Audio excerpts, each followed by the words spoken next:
చేయాల్సిన అవసరం లేదు. మంచి సంకల్పం చేసి మంచి కార్యక్రమం చేస్తున్న భగవంతుడు మీ ముందర సమర్పించుకుంటున్నా అంటే ఎవరి దగ్గరికి వెళ్ళాల్సిన అవసరం లేదు. ప్రకృతి నీ చుట్టుపక్కల మొత్తంగా వచ్చి సహకరిస్తుందంట. ఆ విధంగానే ప్రకృతిలో ఉన్నటువంటి మనుషులందరూ కూడా సహకరిస్తూ వారి కార్యక్రమాలు ముందుకు తీసుకెళ్తున్నారు.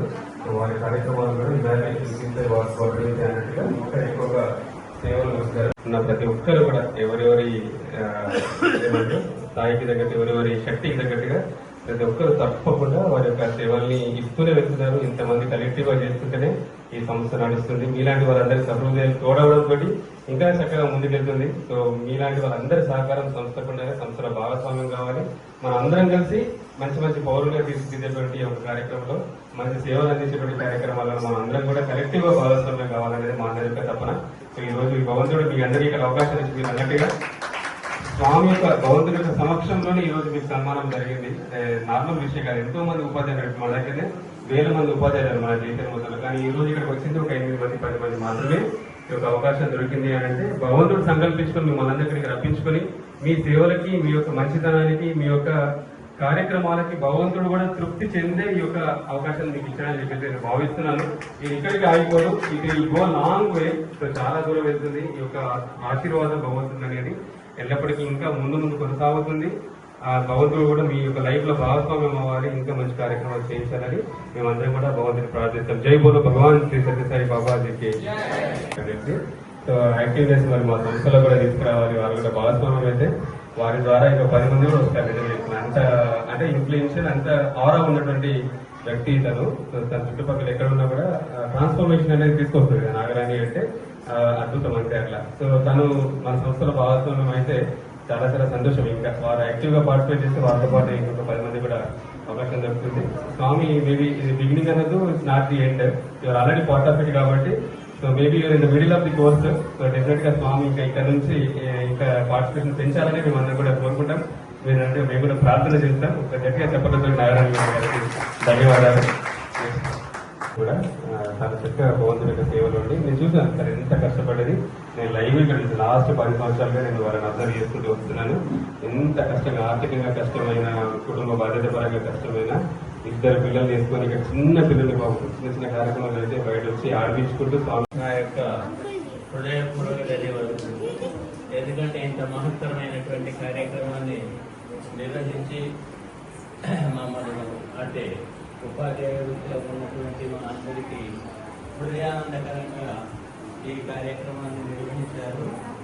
ఇది చాలా గొప్పమైన కార్యక్రమం. ఎందుకంటే గురు పూజ అంటే ముఖాలు ద్వారా ఈ గురు పౌర్ణమి సందర్భంగా ఈ కార్యక్రమాన్ని నిర్వహించి ఇంతమంది గురువుల్ని సన్మానించడం చాలా సంతోషకరమైన విషయం. మరి గురువు అంటే అజ్ఞానాన్ని తొలగించి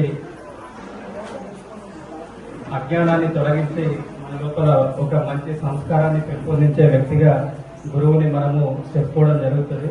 అయితే పూర్వకాలం లోపల గురువు అంటే అక్కడే మరియు ఉపాధ్యాయ మిత్రులకు అందరికీ కూడా శుభాశయాలు. ఇంకా అంటే ఒక గురు పూజోత్సవం సందర్భంగా ఎక్కడైతే మనము ఆ సన్మానాన్ని స్వీకరిస్తున్నామో ఇంత మంచి ప్రదేశంలో స్వీకరించడం వల్ల ఈ సన్మానం నిజంగా ఏ రాష్ట్రపతి అవార్డు కంటే కూడా గొప్పదని నేను భావిస్తున్నాను. ఎందుకంటే మన కాలంలో ఆధ్వర్యంలో ఈ కార్యక్రమాన్ని తీసుకోవడం అభినందించదగ్గ విషయం. వాస్తవానికి ఈ సేవా సంస్థ అనేక కార్యక్రమాలు చేపడుతున్నట్టు రాజేంద్ర గారు ఉపోద్ఘాతంలో అన్నీ చెప్పారు. గత సంవత్సరమే నేను కూడా వీళ్ళంట్లో భాగస్వామ్యమే నా వంతు ఏదో చూసినంత ఇవ్వడం జరుగుతుంది. అయితే డబ్బులు మనం కలెక్ట్ చేయడం కంటే వాటిని ప్రాపర్గా యూటిలైజ్ చేసే సంస్థ దొరకాలి. డబ్బులు దొరికితే ఎవరంటే వాళ్ళు దానగుణం ఉన్నటువంటి వాళ్ళు ఇస్తారు కావచ్చు, కానీ వాటిని ప్రాపర్గా యూటిలైజ్ ఇక్కడ ఈ సంస్థ ఇప్పటి వరకు అంటే ఎన్నో సన్మానాలు ఉంటాయి, కానీ ఇది చాలా స్పెషల్. ఎందుకంటే ఇంత భక్తిపూర్వకంగా ఇంత ఆహ్లాదకరమైన ప్రశాంతకరమైన వాతావరణంలో తర్వాత ఇంత అంటే ప్రశాంతంగా అందుకోవడం చాలా బాగుంది. అదేవిధంగా ఎక్కడో ఒక మూలనున్న మమ్మల్ని అంటే ఒక స్వామి యొక్క సేవలో అంటే మాకు తెలియకుండానే మమ్మల్ని మమేకం చేసినందుకు చాలా సంతోషంగా ఉంది. అంటే అసలు ఏంటో తెలియదు, కాకపోతే అందులో అట్లాంటి అవకాశం ఎప్పుడు దొరకలేదు, అంటే చేద్దామన్నా కూడా లేదు. కానీ మాకు ఇట్లాంటి చిన్న అవకాశం, మేమైతే చిన్నదే అనుకుంటున్నాం, కాకపోతే అది ఎంతో మందికి గొప్పగా అనిపిస్తుంది.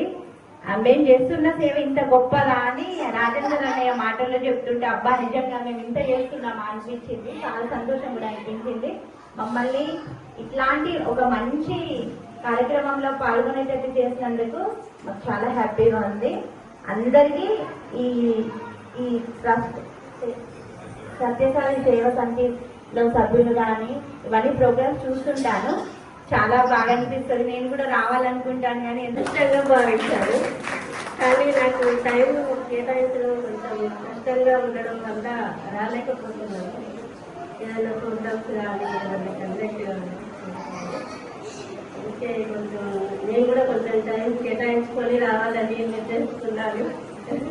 ఇప్పుడు కొంచెం వస్తాను.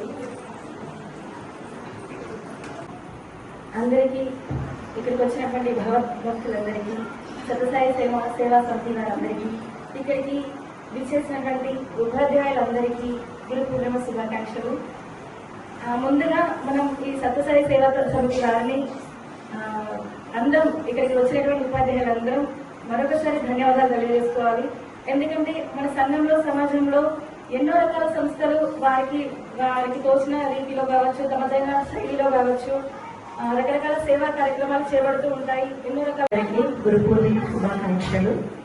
నేను చిన్నప్పుడు బాలవికాస్కి వెళ్ళేదాన్ని, మెట్పల్లి మండలం. అక్కడ ఒక చిన్న సమితి, సాయంత్రం గురువారం సాయంత్రం వెళ్ళేవారు, అంతే ఒక్కరోజు. తర్వాత మ్యారేజ్ ఇక్కడ వచ్చిన తర్వాత ఇక్కడ చూసేసరికి ఏంటంటే సమ్మర్లో వేసవి సేవలు ఏంటి, చెప్పుల పంపిణీ, గొడుగుల పంపిణీ, ఇలా కూడా సేవ చేయొచ్చా అని ఆశ్చర్యపోయాను నేను. సో అప్పటి నుండి నేను దేవుణ్ణి చాలా నమ్ముకున్నా. స్వామి ఆశీస్సుల పుణ్యఫలంగానే నాకు జాబ్ వచ్చిందని నేను నమ్ముతున్నాను.